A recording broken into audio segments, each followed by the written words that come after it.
ये आदमी पता नहीं क्यों इस जन्म में मेरे ऊपर कुंडली मारने आया है। जहां जाओ वहां पहुंच जाता है। आज अगर ये आदमी दिख गया तो मैं इसे छोड़ूंगा नहीं।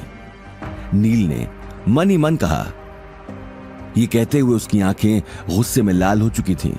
वहीं दूसरी तरफ गौतम लॉबी के बाहर खड़ा अनिल के आने का वेट कर रहा था कि तभी उसे सामने से नील आते हुए दिखाई दिया।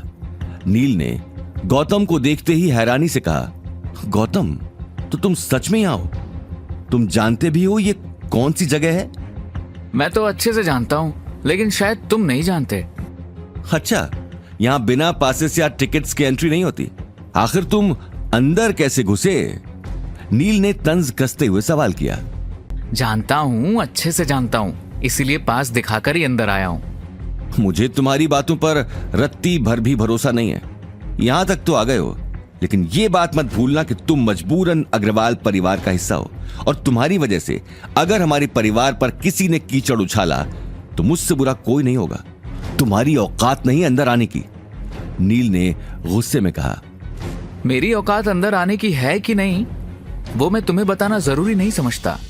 गौतम की यह बात सुनकर नील का पारा चढ़ गया। वो गौतम को थप्पड़ मारने का मन बना चुका था, लेकिन गौतम मौका देखते ही वहां से जाने लगा। रुको वहीं, इतनी आसानी से तुम कहीं नहीं जा सकते। लाओ, मुझे अपना पास दिखाओ। नील ये बात कहते हुए गौतम के पास आ गया और उसकी आंखों में देखने लगा। तुम्हें अपना पास दिखाऊं? सीरियसली? पास दिखाओ, वरना तुम अंदाजा भी नहीं लगा सकते कि यहां क्या हो सकता है, क्योंकि अंदर तो मैं तुम्हें रहने नहीं दूंगा। नील ने गुस्से में जवाब दिया। वहीं नील और गौतम के बीच में बहस होते देख पीयूष भी वहां पहुंच गया। क्या हुआ नील, तुम भी किस आदमी के मुंह लग रहे हो? पीयूष ने आते ही कहा। पीयूष, ये आदमी बिना पास के अंदर आया है। नील ने तुरंत गुस्से में जवाब दिया। तो हम लोग इससे बात ही क्यों कर रहे हैं? मैं अभी सिक्योरिटी गार्ड को इन्फॉर्म करता हूं। वो इस आदमी को ऐसा सबक सिखाएंगे कि दोबारा इस तरह की हरकत करने के बारे में ये सोच भी नहीं पाएगा। पीयूष ने जवाब देते हुए अपना मोबाइल निकाल लिया और मैनेजर के साथ साथ सिक्योरिटी गार्ड को इन्फॉर्म कर दिया। उन दोनों की बात सुनकर गौतम खामोश खड़ा रहा। उसने अभी तक कुछ कहना सही नहीं समझा। देखते ही देखते 2 गार्ड्स के साथ मैनेजर भी वहां पहुंच गया।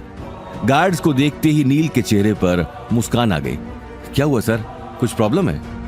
मैनेजर ने आते ही कहा। हाँ मैनेजर साहब, इस आदमी का पास चेक कीजिए। मुझे लगता है कि यह आदमी बिना पास के अंदर घुस आया है, क्योंकि इसकी औकात होटल के बाहर भटकने की भी नहीं है। अंदर आना तो बहुत दूर की बात है। नील ने गुस्से में कहा और गौतम की तरफ इशारा कर दिया। यह सुनते ही गार्ड गौतम की तरफ बढ़ गए, लेकिन गौतम ने अभी तक कुछ कहना सही नहीं समझा। नील और पीयूष के साथ हो रहे इस शोर शराबे को देखकर रिया भी वहां पहुंच गई। वहीं नील की आवाज सुनते ही मैनेजर पीयूष को देखने लगा। पीयूष ने उसी वक्त हल्की मुस्कान के साथ इशारा कर दिया। मैनेजर ने इशारा देखते ही अपना मोबाइल निकाल लिया। मोबाइल में आज के सभी गेस्ट की लिस्ट थी। चलो जल्दी से अपना नाम बताओ। सॉरी पीयूष सर, पता नहीं ये लोग कहां से आ जाते हैं। पता नहीं कौन इन लोगों को अंदर आने देता है। मैं देखता हूं, आप चिंता मत कीजिए। अरे सुना नहीं तुमने? नाम बताओ और पास दिखाओ अंदर आने का। ऑक्शन के मैनेजर ने गुस्से में कहा। उसकी गुस्से भरी आवाज सुनकर आसपास के लोग भी गौतम को डिस्गस्टेड निगाहों से देखकर एक दूसरे के कानों में खुसुर फुसुर करने लगे। मैनेजर की बातों से साफ पता चल रहा था कि उसने पीयूष के साथ मिलकर पहले से ही ये सारी सांठ गांठ कर ली थी। इसका एक कारण यह भी था कि पीयूष के पापा ऑक्शन के मैनेजर को अच्छे से जानते थे, लेकिन गौतम अभी तक चुप था और रिया और नील के साथ साथ सभी की पैनी निगाहें सिर्फ उसी पर ही टिकी थी। मैनेजर साहब, मैं पास दिखाकर ही अंदर आया हूं और आप मुझसे इस तरह की बात नहीं कर सकते हैं।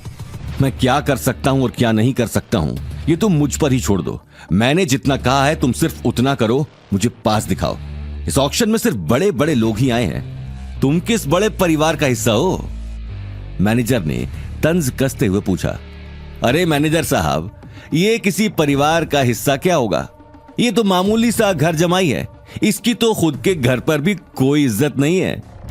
नील ने मौका देखते ही ताने बरसाने शुरू कर दिए। अच्छा, एक मामूली सा घर जमाई मतलब घर का नौकर, और अकड़ तो देखो जैसे किसी राजा का बेटा हो। मैनेजर ने नील का साथ देते हुए जवाब दिया। देखिए, अब आप अपनी लाइन क्रॉस कर रहे हैं। आगे की कहानी जानने के लिए देखिए अगला एपिसोड सिर्फ पॉकेट एफएम के यूट्यूब चैनल पर और रॉयल वारिस के सारे एपिसोड्स को सुनने के लिए डिस्क्रिप्शन में दी लिंक से डाउनलोड करें पॉकेट एफएम ऐप।